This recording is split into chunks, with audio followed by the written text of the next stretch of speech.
Íslendings þáttur óráðgáfa. Íslendingur leyndi fjárfundi.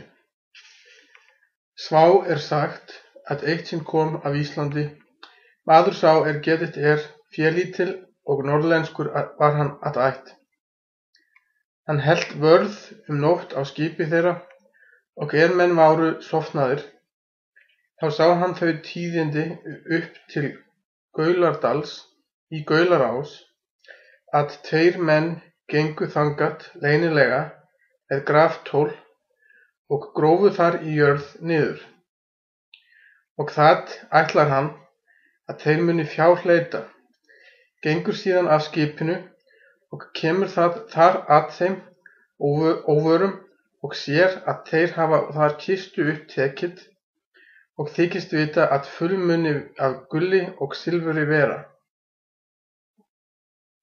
Hann mælti þá til þess honum þótti vera fyrir þeim, sá hét Þorfinnur, að þeir skyldu leysa hann af með nokkuru og lést mundu þá leyna með þeim fundinum. Og mæli ég til 3 marka vegina, segir hann, og ef ég verð enn síðar féþurfi, þá skuluð þið fá mér annað þvílíkt, því að þetta er svo mikið fé sem þið hafið fundið, að það er margs manns sæla. Þennan kost vil Þorfinnur, fær honum slíkt sem hann beitti. Þá sér Íslendingur að rúnar eru á kistunni, og sögðu Svá að Hákon jarl hefði átt fé það og sjálfur fólkið, og nú þótti Íslendingi Svá sem erfingjar hans ættu þetta fé. Þar lá ofan á kistunni digur gullhringur og helsi af gulli. Þeir Þorfinnur skilja nú við svo búið. Ferð Íslendingur til skips með feng sinn og lætur kyrrt yfir þessu.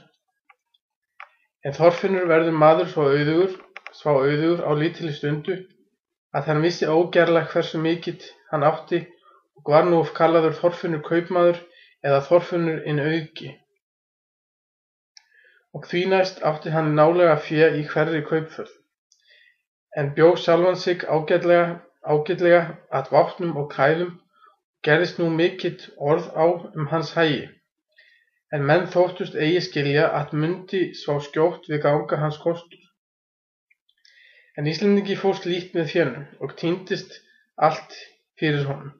Kemur síðan á fund Þorfinns nokkurum sumrum síðar og biður hann fjár sem mælt var með þeim. Þorfinnur bregst við þessu ókunnugur,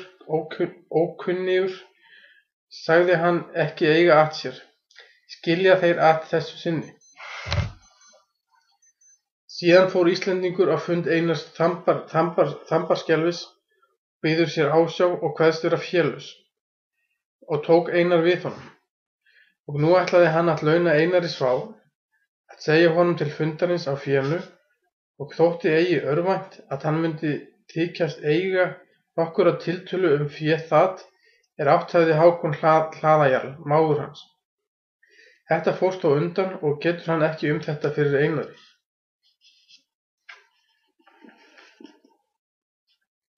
Líður nú á vetrinn og allt þar til sumrar, og gleymdi hann að segja, og menn ætla að fara ferða sinna várið, þá spyr Einar Íslending hvað hann ætli fyrir sig að leggja, en hann lést fúsastur að fara út til Íslands.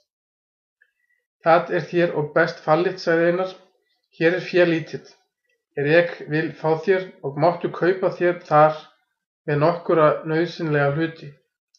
Mun ég láta flytja það til skips. Það kista ein og í varningur nokkur, víst mun ég og fá þér. Skilja þeir nú.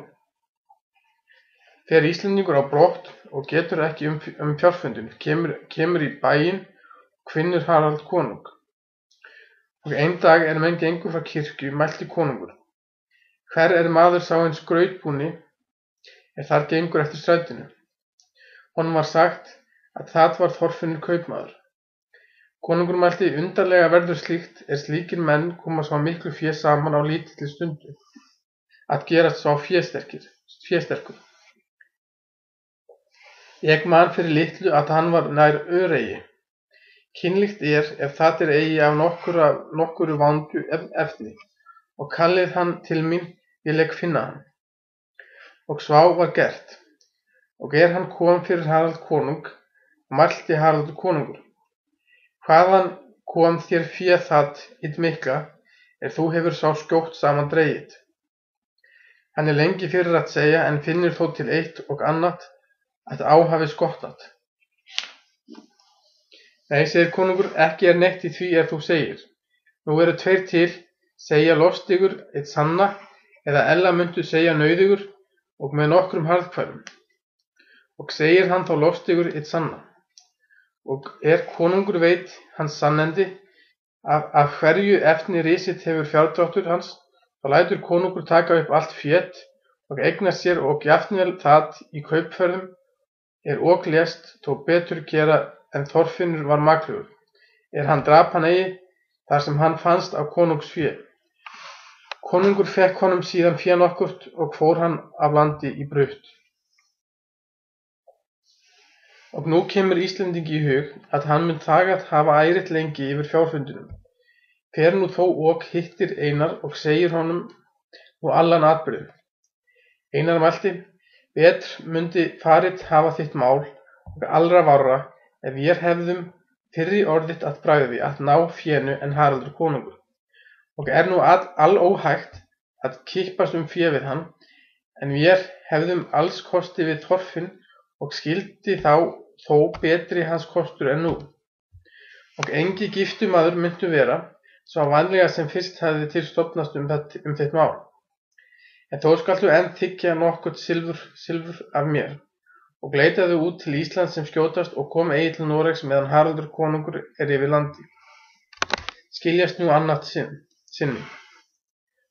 Og litlu síðar fer Einar til bæjarins með miklu fjölmenni, bæði frændum sínum og vinum. Og hann kom í bæinn, stefnir þangað til sem Haraldur konungur var í kirkju. Og konungur gekk frá kirkju, snýr Einar á móti honum og heilsar á hann. Konungur tók kveðju hans. Síðan spyr Einar ef hann hefði uppborið fé það, Þorfinnur auðgi hefði varðveitt. Konungur segir að svo var og báru það landslög, að konungur eignaðist það fé í jörðu finnst. Einar segir að það var rétt það fé engi kennist við. En ég hefi hér sannar jarteiknir til bæði með rúnum og sá með engagripum, að þetta fé hefur átt Hákon mágur minn. Nú þykjumst eiga erðafé þetta sem annað eftir Hákon og Bergljót, kona mín, dóttir Hákonar. Og ef þér viljið féð eigi láta, segir hann, þá skulum við nú eigi spara eftir að sækja, en þér standið fyrir ef yður sýnist sá kjörleifi. Haraldur konungur mælti: Ríkur ertu Einar, þú ert konungur yfir landinu heldur en ég, þó ég sé svo kallaður. Nei, segir hann, þú ert konungur yfir landið þínu, en engum manni vil ég þola ólög. Nú gæta til góðgernir menn með þeim, að eigi yrði verra af, og skiljast nú að sinni. Standa nú þessi mál kyrrum hríð, og sefast heldur hugur þeirra frá líður, og sjöklast nú með fortölum þeirra manna vinir váru hváru tveggju, konungs og Einars, og góðan hlut vildu að eiga með þeim.